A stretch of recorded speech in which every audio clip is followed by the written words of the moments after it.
Bonjour, aujourd'hui je vais vous parler de Roland Barthes dans le livre La littérature après 1968, Vercy et le Carme.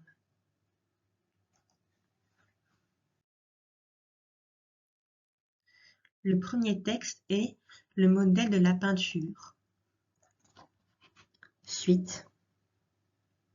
Ainsi le réalisme, bien mal nommé, en tout cas souvent mal interprété, consiste non à copier le réel, mais à copier une copie peinte du réel, ce fameux réel, comme sous l'effet d'une peur qui interdirait de la toucher directement, est remis plus loin, différé, ou du moins saisi à travers la gangue picturale dont on l'enduit avant de le soumettre à la parole, code sur code, dit le réalisme.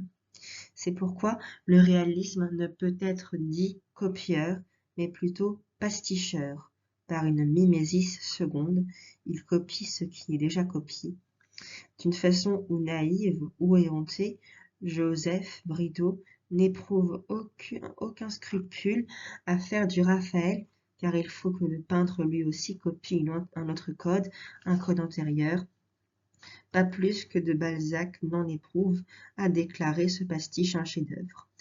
La circularité infinie des codes une fois posée, le corps lui-même ne peut y échapper.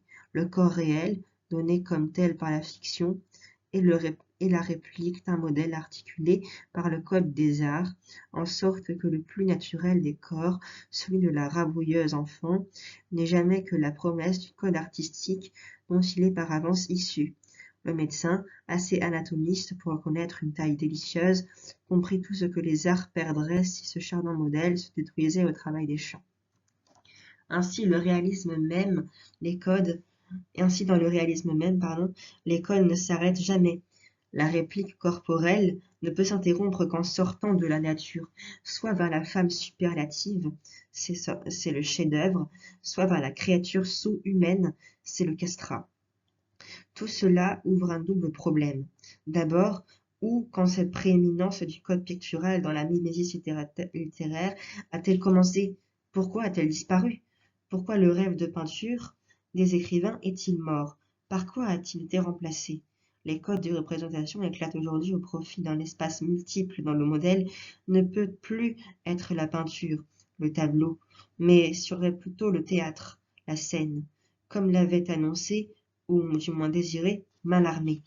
Et puis, si littérature et peinture cessent d'être prises dans une réflexion hiérarchique, l'une étant le rétroviseur de l'autre, à quoi bon les tenir plus longtemps pour les objets à la fois solidaires et séparés, en un mot, classés? La suite dans la prochaine vidéo. Merci d'avoir regardé. Au revoir.